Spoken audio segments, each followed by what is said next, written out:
원래는 12절부터 읽어야 되는데요. 시간이 좀 시간 관계상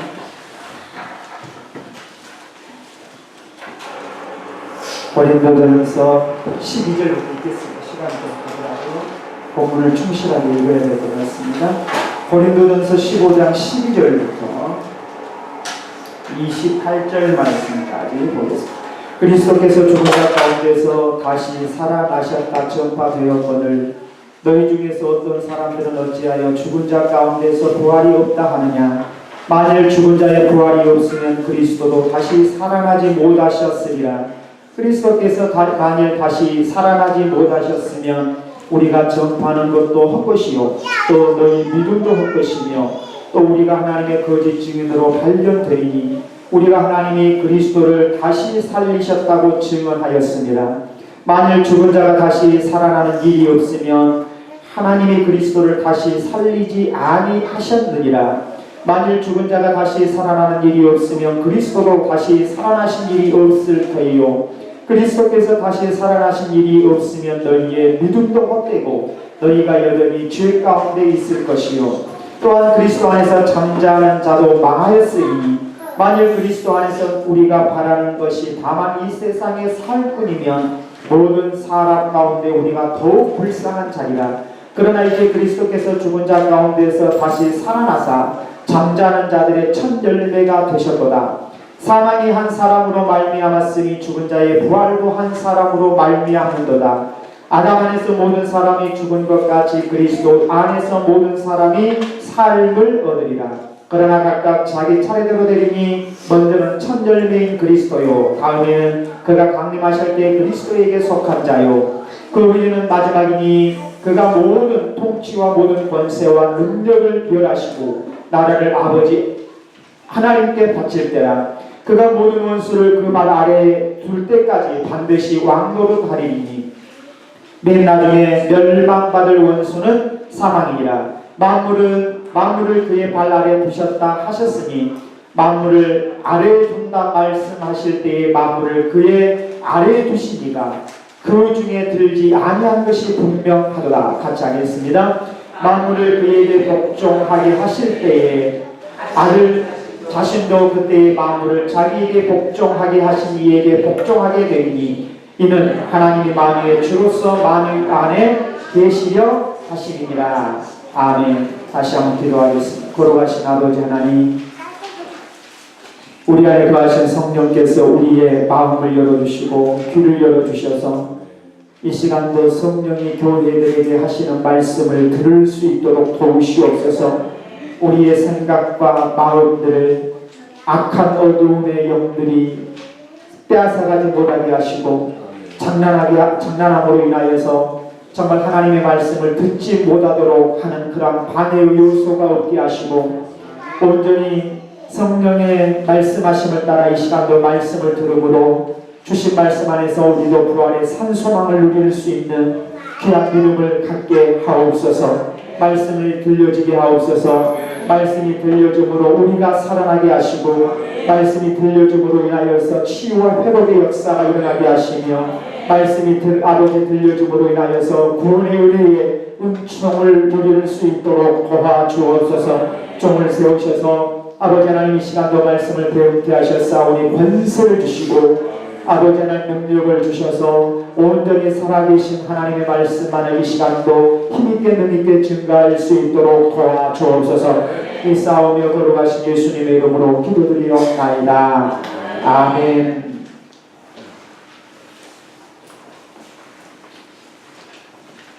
우리가 특히 신앙생활을 하다 보면 어떤 말들을 많이 하냐면 참 신앙이 좋다, 참 잘 믿는다 라는 이야기들을 많이 합니다.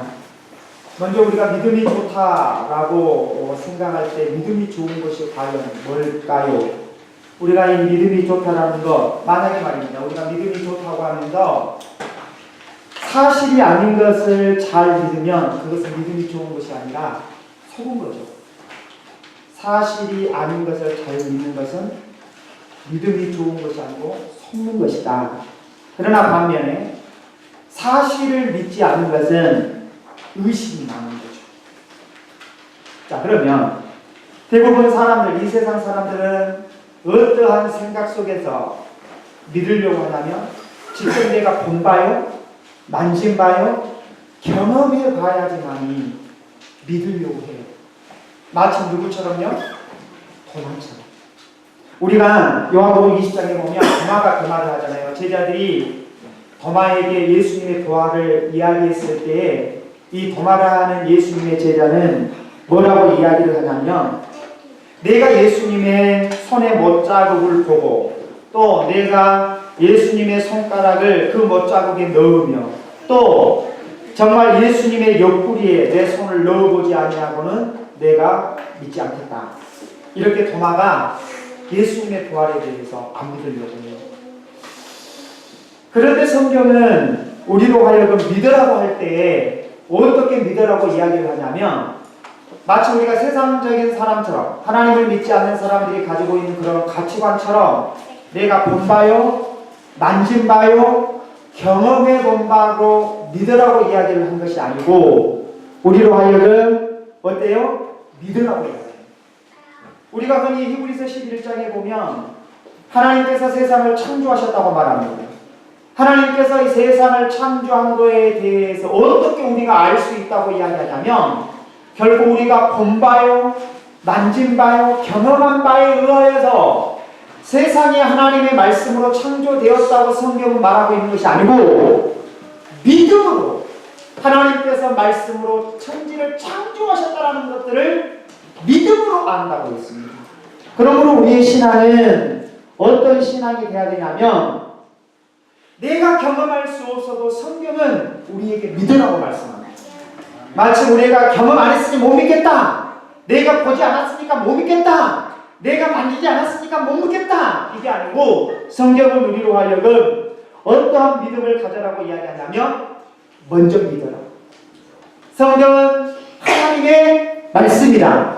그래서 성경은 하나님의 말씀이기 때문에 하나님의 말씀으로 우리가 믿으면 그 사실이 우리의 피부에 와 닿을 것이다. 이렇게 성경은 우리에게 가르쳐주고 있습니다. 특별히 우리가 누가복음 18장에 보시면 예수님께서 제자들에게 무엇을 가르쳤냐면 앞으로 예루살렘에 올라가셔서 자신이 이방인에게 넘기움을 당할 것이고 능욕을 받고 침뱉음을 당하고 채찍질하여 죽일 것이나 3일 만에 부활할 것에 대해서 예수님께서는 제자들에게 가르치셨습니다. 그랬음에도 불구하고 제자들은 예수님의 그 가르침을 깨닫지도 못했고 깨닫지도 못했을 뿐들 아니라 이 깨닫지 못하니까 예수님께서 예루살렘에 올라갈 때의 제자들의 모습을 보면 누가 높은 자리에 앉을 것인가에 대해서 토론을 하는 그런 모습을 우리는 성경을 통해서 보게 됩니다. 그러나 예수님은 예루살렘에 올라가셔서 왕자에 계신 것이 아니고 고난당하시고 십자가 위에서 죽으셨습니다. 예수님께서 죽으시자 우리가 누가복음 23장 44절에서 볼 수 있는 것처럼 해도 그 빛을 잃어버렸습니다. 해도 그 빛을 잃을 뿐 아니라 또 제자들마저도 뿔뿔이 흩어져 버리는 그러한 모습들을 우리가 말씀을 통해서 봅니다. 또한 마태복음 26장 35절 말씀에 보면 이 베드로의 위대한 고백이 있잖아요. 내가 주와 함께 죽을지언정 주님을 부인하지 않겠습니다 라고 했던 이 베드로마저도 마가복음 14장에 보시면 이 베드로는 예수님을 부인하는 자리에서 끝난 것이 아니고 예수님을 저주하는 자리까지 내려가는 그러한 모습을 우리는 성경을 통하여서 보게 됩니다. 예수님의 죽으심은 누구를 위한 죽으심입니까? 예수 그리스도의 십자가의 대속의 사건은 바로 저와 여러분을 위한 대속의 사건임을 믿으시기를 주님의 이름으로 축원합니다. 정말 예수님께서 십자가에 죽으시고 장사 지낸 바 되셨다가 우리 주님은 죽음의 권세를 깨뜨리시고 다시 살아나셨음을 믿으시기를 주님의 이름으로 축원합니다. 그래서 저와 여러분의 신앙의 본질의 핵심은 무엇이어야 하냐면 예수님은 죽으셨다가 다시 살아나셨다는 것이 저와 여러분의 신앙의 본질이어야 되고 핵심이 되어야 한다는 사실을 확신하셔야 합니다. 만약에 저와 여러분이 교회를 다니면서 예수 그리스도의 부활에 대해서 예수 그리스도께서 죽으셨다가 다시 살아나셨다는 것에 대해서 이것이 내 신앙의 핵심이고 이것이 내 신앙의 본질이 아니라면 우리는 구태여 교회를 다녀야 할 유니폼인 거죠. 그래서 우리가 교회를 다니고 하나님을 믿는 신앙의 본질은 바로 우리 주님이 어떻게 하셨다? 죽으셨다가 살아나셨다. 이것이 우리의 신앙의 본질이고 정말 핵심이라는 사실을 저와 여러분들이 굳게 믿으셔야 합니다. 여러분, 복음이 무엇입니까? 복음. 그러면 우리는 복음 너무나 기쁜 소식이라고 이야기하지요. 그러나 복음이 뭐냐면 복음 바로 예수님께서 우리를 위해서 죽으시고 고난받으시고 죽으시고 부활하신 사건, 성경대로 다시 살아나셨다는 사실을 믿는 것이 복음을 믿는 것입니다. 그래서 오늘 여기 말씀을 한번 보십시오. 고린도전서 15장 3절 4절 내가 받은 것을 먼저 너희에게 전하였노니 이는 성경대로 그리스도께서 우리 죄를 위하여 죽으시고 장사 지낸 바 되셨다가 성경대로 사흘 만에 다시 살아나사. 이것이 우리의 복음입니다. 저와 여러분들이 믿어야 할 복음이라 이 말입니다. 여기 15장 3절에서 4절에 말씀하고 있는 것처럼 우리 주님은 성경대로 죽으셨고 무엇을 위해서 죽으셨냐? 내 죄를 위해서 죽으시고 장사 지낸 바 되셨다가 성경대로 사흘 만에 다시 살아난 것, 이것을 우리가 믿고 신앙생활해야 한다는 사실을 믿으시기를 주님의 이름으로 축원합니다. 자, 그런데 고린도 교회가 이러한 복음의 신앙을 가지고 이렇게 신앙생활을 해야 함에도 불구하고 이 고린도 교회는 이 죽은 자 가운데에서 이 고린도 교회 내부 안에 어떤 자가 있었냐면 부활이 없다고 믿는 자들이 있었어요. 교회를 다니면서 고린도 교회 성도들 가운데 부활이 없다고 생각하고 부활이 없다고 믿는 사람들이 있었다 이 말입니다. 여러분, 우리 목양교회에 속해 있는 모든 믿음의 성도님들은 부활이 있음을 믿죠? 분명히 믿죠? 근데 속으로 뭐 죽었다가 살아난대? 어떻게 죽은 사람이 부활할 수 있대? 이러한 사람이 어디에 있었냐면 바로 고린도 교회에 있었어요. 그러면 한번 보세요. 이 고린도 교회가 부활이 없다는 사람들 내부 안에 있었기 때문에 이 사도 바울이 이 고린도 교회를 향해서 뭐라고 이야기를 하냐면 12절을 한번 보십시오. 오늘 읽은 고린도전서 15장 12절 그리스도께서 죽은 자 가운데서 다시 살아나셨다 전파되었거늘 너희 중에서 어떤 사람들은 어찌하여 죽은 자 가운데서 부활이 없다 하느냐? 맞지요? 고린도 교회 안에서 어찌하여 너희들이 부활이 없다고 생각하는 사람들이 있느냐? 라고 말씀하고 있습니다. 그러니까 이 고린도 교회 안에는 부활을 믿지 않는 사람, 성경에 보면 부활을 믿지 않는 사람들이 있었는데 이 부활을 믿지 않는 사람들이 후메네오와 빌레도라는 사람이 있었어요.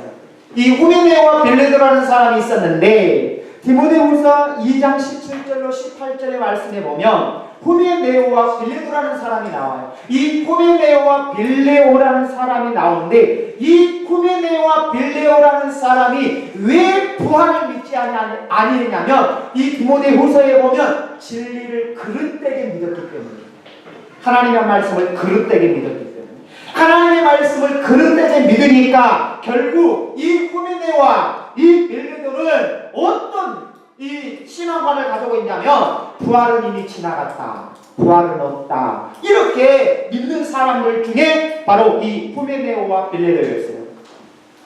그래서 이 후메네오와 빌레도가 교회 안에서 어떤 일을 하는 거예요? 진리를 그릇되게 믿으니까 야 부활은 이미 지나갔어, 부활을 지나갔다 함으로 교회 안에 있는 성도들을 유혹하는 거예요.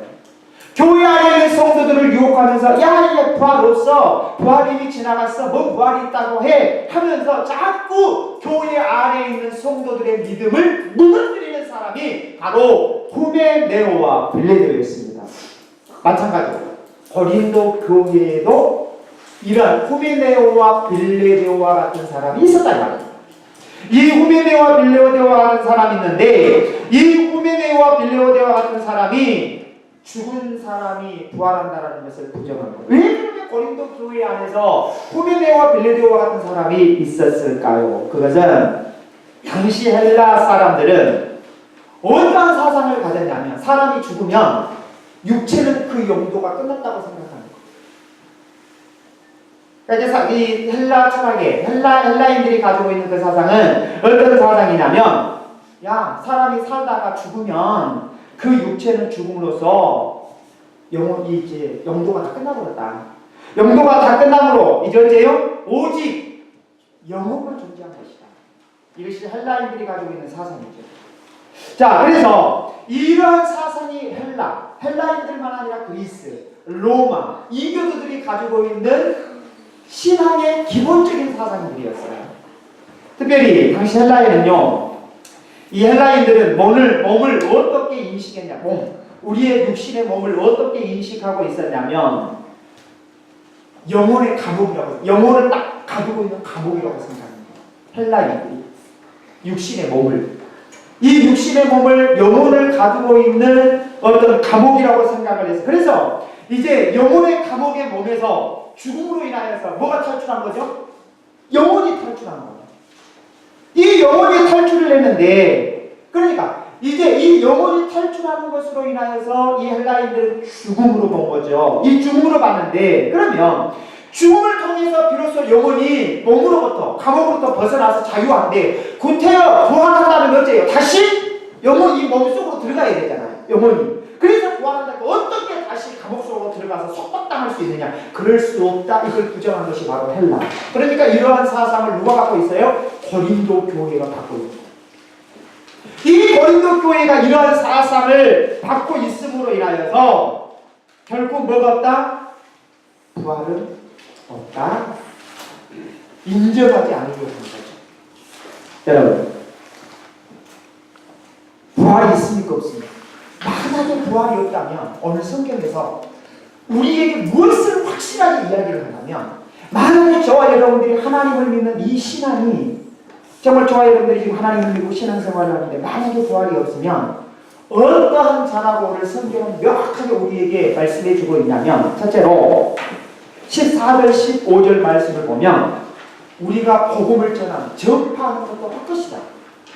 복음을 전하는 것이 헛것일 뿐 아니라 무엇도 헛것이냐면 바로 이 하나님 앞에 거짓 증인으로 발견될 것이다. 한번 14절 말씀을 하고 보십시오. 14절. 그리스도께서 만일 다시 살아나지 못하셨다면 우리가 전파하는 것도 헛것이다. 자, 복음의 증인으로서의 살아가는 것이 뭐예요? 헛된 것이다 라고 말씀하고 있어요. 15절. 또 우리가 하나님의 거짓 증인으로 발견됩니다. 자, 우리가 복음을 증거하는 일에 예수 그리스도의 부활이 없다면 정말 우리가 증거한 것도 헛것이지만 무엇도 헛것이다? 우리는 거짓말장이로 나타나게 될 것이다. 지금 이것을 14절에서 15절에서 15절로 말씀하고 있음을 봅니다. 한번 보세요. 지금까지 많은 사도들이, 많은 믿음의 선생들이 죽었어요. 순교를 당했어요. 그 사람들은 생명을 내놓고 복음을 전했어요. 근데 만약에 부활이 없다면 그 사람들이 죽음에 이르기까지, 죽어서까지 복음을 전한 것이 다 헛것이 될 것이다. 이렇게 오늘 성경에서 말씀하고 있음을 봅니다. 헛것일 뿐 아니라 거짓말장이로 발견될 것이다. 두 번째, 만약에 부활이 없다면 무엇을 이야기하냐? 우리가 믿는 믿음도 헛것이다. 저와 여러분들이 교회를 다니면서 하나님을 섬기는, 하나님을 믿는 이 믿음도 헛것이다. 하나님에 대한 믿음이 헛것이라면 우리는 여전히 어디 가운데 있는 거예요? 죄 가운데 있을 것이다. 아셨습니까? 정말 저와 여러분들이 만약에 예수 그리스도의 부활이 없다면 우리는 여전히 우리가 믿는 이 믿음은 아무것도 안 헛된 거예요. 믿음이 헛된 것이면 결국 우리가 어떠냐? 바로 여전히 죄 가운데서 멸망 받을 수밖에 없다. 이것을 14절과 17절에서 말씀하고 있습니다. 자, 세 번째로 부활이 없다면 그러면 우리는 어떤 자냐? 자, 18절로 19절을 한번 보십시오. 18절. 18절로 19절. 만약에 우리가 부활이 없다면 하나님을 믿는 저와 여러분은 어떤 자냐? 또한 그리스도 안에서 잠자는 자도 망하였으니 만일 그리스도 안에서 우리가 바라는 것이 다만 이 세상에 사는 뿐이면 모든 사람 가운데 우리가 더욱 불쌍한 자니라. 자, 우리는 어떤 사람이에요? 망한 자고 그리스도의 부활이 없으면 우리는 불쌍한 자다. 그죠? 예수 그리스도의 부활이 없으면 우리는 망한 사람이에요. 그리고 우리처럼 지금 이렇게 교회 나와서 예배드리는 것이 얼마나 불쌍한 일인지 몰라요. 그리스도의 부활이 없다면. 자, 이렇게 말씀합니다. 사랑하는 믿음의 성도 여러분, 만약에 예수 그리스도께서 부활하지 않으셨다면 사망의 승리자가 아니고 사망의 패배자가 된 것이죠. 그리스도께서 죄의 싹을 지불하지 못하게 된 것이죠. 예수 그리스도께서 부활하지 못하셨다면, 만일 그리스도께서 부활하지 못하셨다면 사망의 원수가 아직도 뭐예요? 지배하고 있겠죠. 사망의 원수가 지배하지 못한 것은 무엇이냐? 예수 그리스도께서 부활하셨기 때문입니다. 예수 그리스도께서 반대로 부활하지 않았다면 여전히 사망이 지배하고 있을 것입니다. 이것을 오늘 성경에서 우리에게 명확하게 말씀하고 있습니다. 그렇다면 죄와 사망으로부터 승리할 수 있는 믿음이 무엇이냐? 히브리서 2장 14절 말씀에 보면 그리스도는 죽음으로써 죽음의 세력을 잡은 자 곧 마귀를 멸하십니다. 예수 그리스도께서 죽으심으로 죽음의 세력 곧 뭐예요? 마귀를 멸하셨다라고 히브리서 2장 14절에 말씀합니다. 자, 그러면 이 바로 예수 그리스도의 죽으심, 예수 그리스도의 부활하심, 이것을 통하여서 죽음의 세력을 멸하신 거죠. 이것을 하나님께서 말씀을 통해서 우리에게 명확하게 말합니다. 그래서 저와 여러분들이 만약에 그리스도께서 부활하지 아니하셨다면 우리는 부활에 산 소망이 없이 불쌍하게 살아가는 자입니다. 그러니까 예수 그리스도를 믿지 않는 자들은 살아있는 것 같지만 죽어있는 거죠. 그들은 부활이 없잖아요. 만약에 죽은 자들은 가볍게 부활하지만 그들은 부활해서 어디로 가죠? 지옥으로 가잖아요. 하나님을 믿지 않으니까. 그러나 하나님을 믿는 우리는 부활하여 영원한 하나님 나라에서 하나님과 영원히 함께 산다. 그래서 우리가 분명히 알아야 될 것은 우리 그리스도의 부활이었다면 우리는 불쌍한 자다. 그러므로 사도 바울이 뭐라고 이야기를 하냐? 20절 말씀에 나온 거죠. 20절, 오늘 읽은 20절. 그러나 이제 그리스도께서 죽은 자 가운데서 다시 살아나사 뭐가 되셨어요? 잠자는 자들의 첫 열매가 되셨도다. 그러나 자, 고린도 교회 내부 안에는 제가 뭐가 없어요? 부활이 없다고 이야기하는 사람들이 있어요. 그래서 사도 바울이 12절 이하의 말씀을 통해서 뭐예요? 부활의 확신을 이야기했어요. 부활에 대한 것을 분명하게 이야기했어요. 부활에 대해서 분명히 이야기하면서 여기 23절 말씀에 보면 자, 이 부활에 대한 것을 무엇을 명제로 더 명확하게 이야기를 하냐면 무엇을 명제로 더 명확하게 이야기한가요? 20절 말씀에 그리스도께서 죽은 자 가운데서 다시 살아나사 무엇에?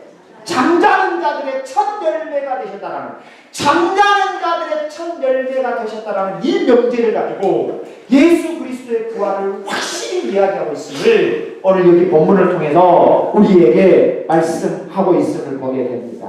자, 그러면 첫 열매가 됐다라는 말이 뭐냐? 지금 바울이 그리스도의 부활을 뭘로요? 첫 열매로 이야기를 하는데, 그러면 첫 열매라는 의미는 어떤 의미를 가지고 있냐면 구약의 출애굽기 23장이나 신명기 26장 말씀에 보면 소산의 첫 열매를 이야기할 때 모든 수확물의 대표를 이야기할 때는 첫 열매입니다. 그러면 첫 열매를 거두었다는 것은 무엇까지 이야기하는 거예요? 앞으로 모든 열매의 결실까지를 이야기하고 있는 거예요. 첫 것을 거두었으니까 다른 모든 것도 거둘 것에 대한 것에 대표를 띄고 있으니까요. 자, 그래서 이 구약에서 이야기하고 있는 첫 열매를 가지고 지금 이야기를 하는데, 자, 첫 열매는 시간적으로 봤을 때 맨 먼저 어떻게 되죠? 맨 먼저 이렇게 있었던 사건이지만, 그러나 맨 먼저 있었던 이 사건을 통하여 나중에는 모든 것이 이렇게 있을 것이다라는 사실을 첫 열매라는 사건을 통해서 지금 사도 바울이 부활을 이야기하고 있는 것입니다. 자, 그러면 첫 열매를 통하여서 앞으로 있어질 모든 것을 이야기하고 있다면 예수 그리스도께서 잠자는 자들의 첫 열매가 되셨다는 것은 앞으로 있어질 하나님을 믿는 모든 성도들에게 뭐가 있을 것이다? 부활이 있을 것이다. 이것을 명확하게 우리에게 지금 설명하고 있는 것입니다. 여러분, 고구마, 예전에 제가 설교할 때도 말씀드렸던 것 같은데 이렇게 보면 한 줄기가 절절하 있는데요, 첫 열매를 딱 거두면 쭉 올려보면 그 고구마 줄기에 붙어있는 고구마들이 천천히 따라 올라가잖아요. 이렇게 가면 마치 그리스도가 첫 열매이고 그리스도 안에 연합되어 있으면 그리스도 안에 있는 자들은 모두가 뭐 할 것이다? 부활할 것이다! 라는 사실을 우리에게 말씀하고 있음을 보게 됩니다. 자, 그러면 이 그리스도의 부활, 그리스도께서 부활하셨다라는 보증으로 하나님께서 또 우리에게 누구를 보내주셨느냐? 성령님이 보내주셨습니다. 성령을 우리에게 이 부활의 보증자로 우리에게 보내주심을 통하여서 우리는 이제 어찌냐 부활의 산소망을 가지고 살아갈 수 있는 이렇게 믿음의 사람들이 되셨다는 것입니다. 사랑하는 믿음의 성도 여러분, 오늘 여기 고린도후서 15장 3, 4절 말씀해 보면 우리 예수님은 성경대로 죽으시고 성경대로 부활하셨습니다. 그리고 부활하셔서 예수님께서 그 부활의 사실을 보이시기 위해서 제일 먼저 누구에게 찾아갔어요? 개발. 오늘 여기 가세요. 한번 보겠습니다. 5절, 15장 5절. 개발은 우리 여기 호주머니 아닙니다. 옛날에 우리 어렸을 적에 개발 안 가면 호주머니를 개발했다 너는 아예 이렇게 이야기하는데 여기서 개발은 뭐냐면 15장 베드로입니다. 베드로. 제일 처음에 예수님께서 부활하셔서 베드로에게 보이시고 그 다음에 12제자에게 그 다음에 500명의 형제에게 그 다음에 지금까지 대다수 살아있고 지금까지 대다수 살아있다라면서 고린도전서를 쓴 당시 많은 사람들이 지금 살아있을 때 예수님께서 보이셨고 그 다음에 야고보 그 다음에 누구예요? 죄로 말미암아 만삭되지 못한 자기 바울 자신에게도 보이셨다. 자, 그러면 이렇게 많은 사람들에게 예수님께서 부활하셔서 보이셨다라는 것은 거짓말이에요? 거짓말이 아니에요. 증인이 있잖아요. 만약에 예수님께서 부활하셨는데 그 부활하신 모습을 예수님의 부활의 이 모습을 보지 않았더라면 얼마든지 거짓말을 하고 이야기할 거예요. 그런데 사도 바울은 예수 그리스도께서 부활하심으로 말미암아 먼저 베드로에게 12제자에게 500명의 형제들에게 그 다음에 누구에게? 당시 살아있는 많은 사람들에게 보일 뿐 아니라 야고보에게 뿐만 아니라 누구에게? 바울 자신에게도 보이신다. 그러면 이건 역사적으로 뭐예요? 확실하다. 만약에 이것이 거짓말이라면 성경은 거짓말이죠. 근데 보세요. 성경이 이렇게 말씀하고 있음에도 불구하고 성경이 거짓말이라고 이야기하는 사람 누가 있습니까? 없잖아요. 그렇다면 결국 어째요? 그리스도의 부활은 그리스도께서 살아나시는 명확한 부활이십니다. 믿습니까? 예수 그리스도께서 사망의 권세를 깨뜨리시고 분명히 우리 주님이 부활하셨음을 성경에 말씀하고 있습니다. 자, 그러면 이 사도 바울이 예수님의 그 부활을 이야기할 때에 어떻게 이제 이야기를 이렇게 접목해 나갔냐면 21절 말씀을 보십시오. 21절 오늘 보면 사망이 한 사람으로 말미암았으니 죽은 자의 부활도 한 사람으로 말미암는도다. 여기서 사람이 한 사람으로 말미암 누군지 알죠? 딱 우리가 이 고린도후서 15장 21절 사망이 한 사람으로 왔다. 누구로 왔다라는 거예요? 아담 첫사람 아담으로 말미암아 우리가 사람이 이게 사망이 왔고 또 한 사람은 누구죠? 너무나도 잘하세요. 너무나도 잘하세요. 예수 그리스도입니다. 그러니까 지금 사도 바울이 어떻게 대조를 하는 거죠? 첫째 사람 아담으로 말미암아 모든 사람이 죄인 된 것 같이 둘째 사람 예수 그리스도를 통하여서 우리가 구원을 받았다. 부활의 산소망을 갖게 되었다 라는 사실을 여기에서 우리에게 말씀하고 있음을 보게 됩니다. 사랑하는 믿음의 성도 여러분, 우리 주님이 부활하심으로 말미암아 사망과 저주의 연결고리는 모든 죽음을 깨뜨리시고 부활하셨음을 믿는 저와 여러분이 되시기를 주님의 이름으로 축원합니다. 그래서 저와 여러분은 소망이 있는 거예요. 만약에 저와 여러분들이 교회를 다니면서 부활의 산소망을 가지지 않고 교회 다닌다면 정말 그건 불쌍한 사람이에요. 그건 종교인이죠. 여러분 다른 종교에는 부활이 있나요? 없어요. 그건 종교 생활하는 거죠. 우리는 종교 생활을 하는 것이 아니고 우리에게는 뭐가 있어요? 부활이 있어요. 부활의 산소망이 있는 거예요. 자, 우리가 이 말씀을 보면 예수 그리스도께서 부활하심으로 죽음의 세력이 꺾인 거예요. 어떤 면에서 보면 사단이 예수님을 십자가에 죽이고 그 다음에 무덤에 장사 지낸 바 되었다가 예수님이 부활하시기 전까지는 어떤 면에서 보면 자기가 승리했다고 큰 소리 쳤는지도 몰라요. 그러나 우리 주님은 그 사망의 어둠의 권세를 깨뜨리시고 일어나셨어요. 그럼 결국은 누가 승리자예요? 우리 주님이 승리자임을 믿으시기를 주님의 이름으로 축원합니다. 그래서 저와 여러분들이 예수 그리스도를 믿기 때문에 소망이 있는 것이고, 예수 그리스도와 연합되어 있기 때문에 부활이, 예수의 부활이 나의 부활임을 믿으시기를 주님의 이름으로 축원합니다. 왜 예수님의 부활이 나의 부활이 되냐? 23절을 보십시오. 그러나 각각 자기 차례대로 되리니 먼저는 첫 열매인 그리스도이고 다음에는 누구예요? 그가 강림하실 때 그리스도에게 속한 자라. 자, 예수님의 부활이 누구의 부활이 돼요? 나의 부활이 되는데, 자, 왜 그러냐? 예수 그리스도 안에서 우리가 속해 있기 때문에 그러는데요. 자, 여기 말씀해 보면 첫째 부활은 누구예요? 예수님이 부활하셨다. 예수님이 부활하셨다라면, 그러면 마땅히 우리가 예수 그리스도에게 연합되어 있다면 예수의 부활이 곧 나의 부활이다라는 사실을 이야기하면서 이 부활은 순서적이다. 첫째는 누구다? 예수님이다.